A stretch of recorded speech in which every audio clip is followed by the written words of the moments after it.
Hey guys, so as you all know, this is a historic time for Americans. We have got the third round of the stimulus checks coming out, as well as tax refund time. So this is going to be a rare opportunity for a lot of lower and middle class Americans to have quite a bit of cash in their pockets. And with that comes opportunity to make choices with that money. So I want to give just a real world example on how you can utilize your cash that you are getting from the stimulus checks as well as tax refunds to invest in real estate. Of course, these is just very general, so you may or may not have got a tax refund, and you may or may not have gotten a third round of stimulus. But if you have some cash, this is a good example on how you can utilize that.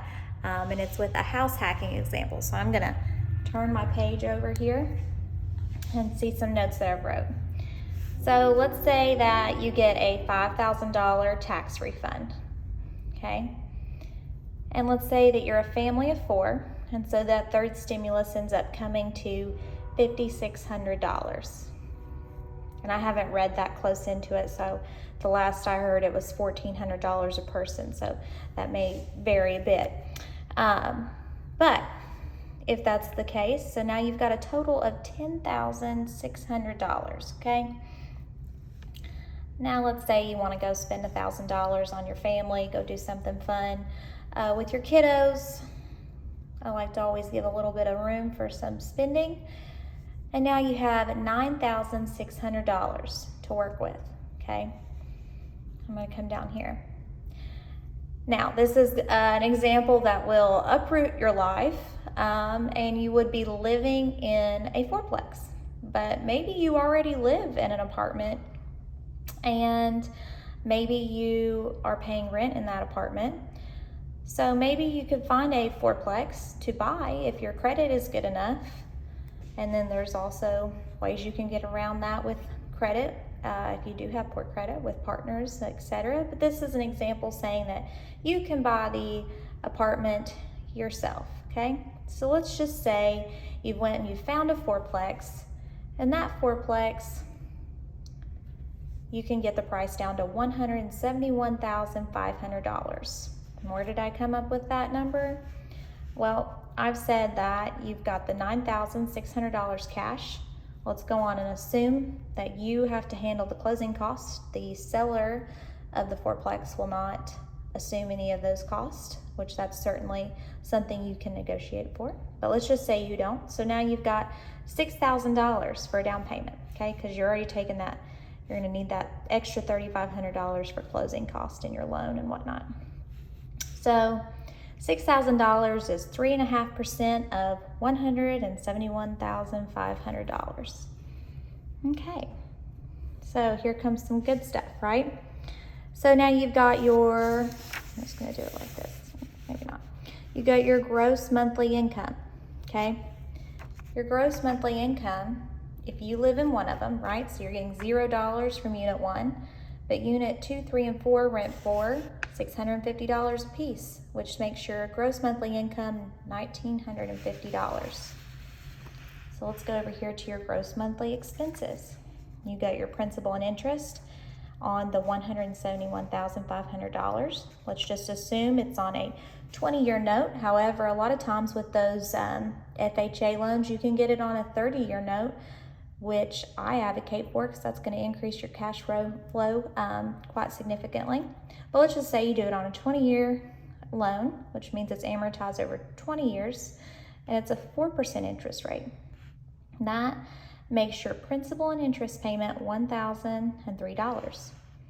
Now, since you're only doing 3.5% down, you have to have private mortgage insurance, okay?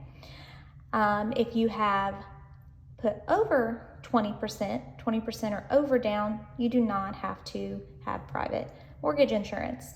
If you pay down the debt enough to where you have 20% of equity, you can drop this private mortgage insurance in the future. So then let's say your property insurance is $100 a month, your property taxes is $200 a month, your CapEx which is your capital expenditures that you always want to hold back for in apartments or rental property, things like roofs, HVAC, etc. Let's say that's $100 a month. Maintenance, $100 a month, and vacancy, $90 a month. Now, all these numbers could be shifted depending on your market, depending on the property, etc. So that puts your total expenses at $1,793. $1,950 minus $1,793 is $157 a month in cash flow. Okay, well, what's so special about $157 a month in cash flow? Well, let's assume that you're paying $650 or more in rent right now. You are living in this apartment for free. You're no longer paying a landlord, and the cash flow from the gross monthly income from your other units is paying for your rent in your other one, plus giving you an extra $157 a month. Now, let's just say that you live in this property for a year or two, and then you find you can do this again or whatever with your living situation. But let's say then you fill your unit because you're no longer living there. That's an extra $650 a month. So now your cash flow is $807 a month. So not only did you buy an asset that the other tenants are paying down the mortgage, you also have tax benefits, which I'm not an accountant, so do not consult me on that, but there are tax benefits with real estate investing. You're also getting possible appreciation, which also increases your net worth, and then you increase your cash flow over time. So as you can see, this might be a good example of something that you can do with your tax refund money.